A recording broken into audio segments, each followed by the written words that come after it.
Bonjour, bonsoir.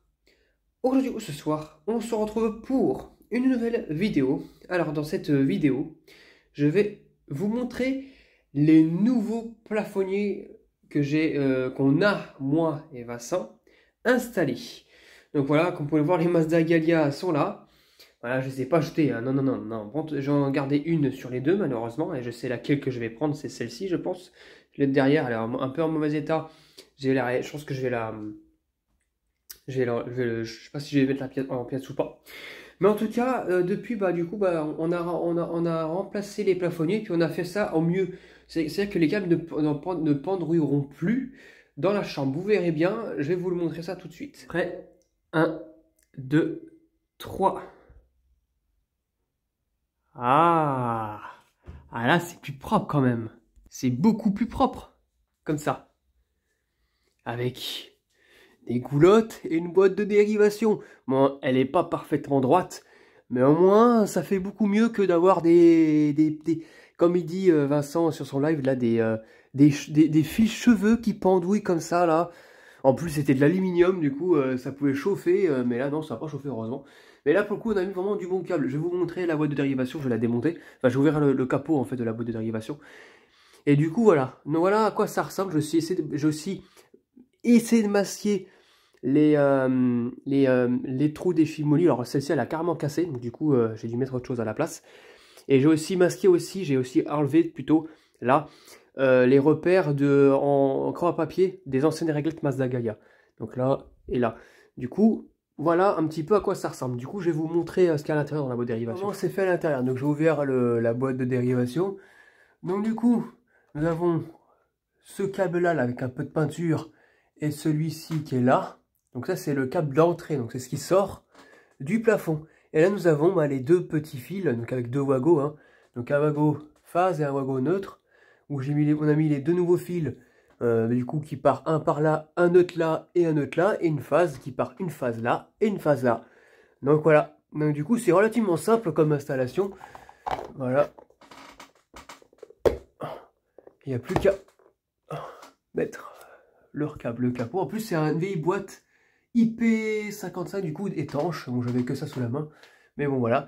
Et en fait j'ai mis des petits trucs là pour dissimuler les chimolis, parce que je vais pas les enlever, parce que si le jour où j'aurais besoin de mettre une fixation pour mettre je sais pas quoi, et ben j'en aurais besoin. Donc voilà, du coup je les ai pas enlevés, de toute façon on peut pas enlever les chimolis des plafonds, hein, c'est pas possible, mais au moins je les ai pas enfoncés plus profondément, je les ai juste masqués. Donc voilà. Concerne les luminaires, donc voilà ce que j'ai mis comme tube. Les fameux Sylvania standard F18 watts 54765. Voici une version avec la gravure comme ça correctement, voilà. Donc j'ai mis comme ça. Alors je vais pas vous les démonter parce que j'ai pas démonté les plafonniers, enfin les paralumes on les a bien mis comme ça, je vais pas les enlever pour l'instant.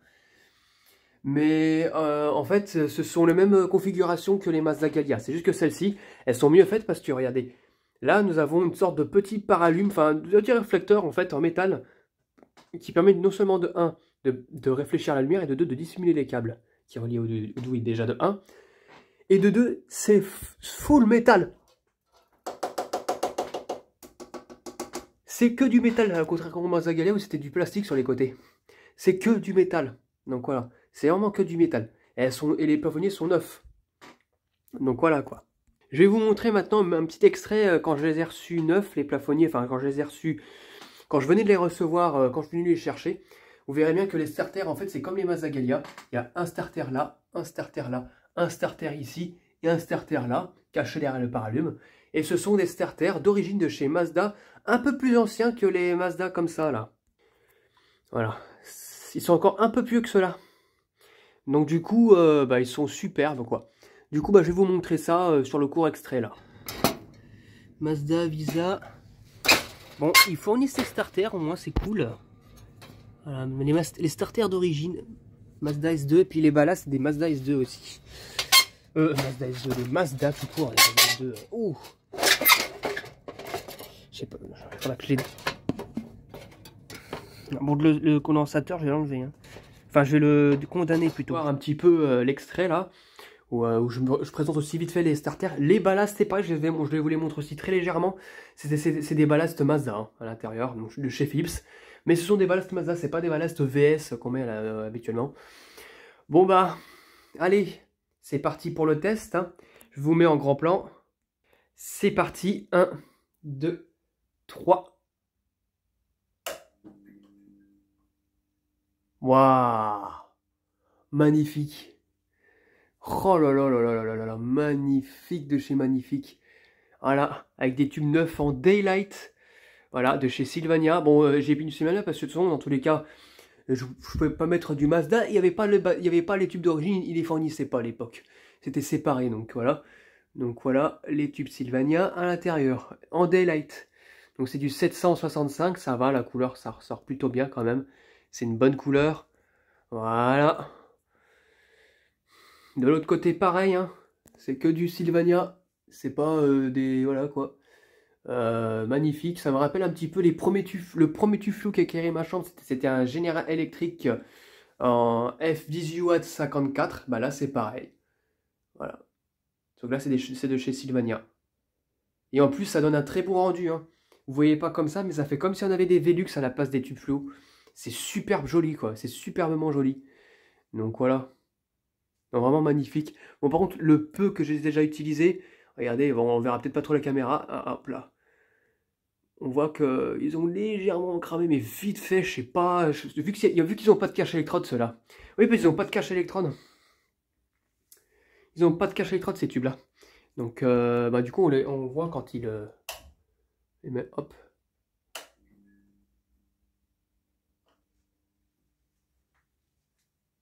Oh. Et en plus, les starters, ça va, ils sont pas si rapides que ça au niveau des amorçages. Ça se fait pas non plus me flinguer les tubes rapidement, donc ça, c'est cool. Donc voilà, super magnifique, superbe de chez superbe. Donc vraiment, je ne regrette pas, on a fait un bon boulot avec Vincent, je lui remercie d'ailleurs. Parce que sans lui, en plus même lui, il a galéré, parce que le plafond, c'est du BA13, c'est un vrai gruyère. Il y a des plaques de plâtre qui se battent dans le plafond, c'est la merde. Pour fixer les chimolis, on a dû s'y reprendre plusieurs fois, on a même dû abandonner ici, parce que les chimolis s'enfonçaient comme du beurre, ça tenait pas. Donc voilà, donc c'était vraiment une vraie bouse, le plafond, voilà. Mais bon, on a fait au mieux et on a réussi à régler le problème, donc voilà. Et puis, j'en ai aussi profité aujourd'hui, là, donc je vous fais la vidéo. Nous sommes le lundi 5 février 2024. Alors j'en ai aussi profité pour remplacer l'interrupteur. Vous verrez ça dans une autre vidéo. Mais voilà. Donc du coup, voilà, c'était tout pour cette vidéo. Au pire, je vais faire ce que je vais vous rallumer une dernière fois les luminaires. Voilà, pour la route. Voilà.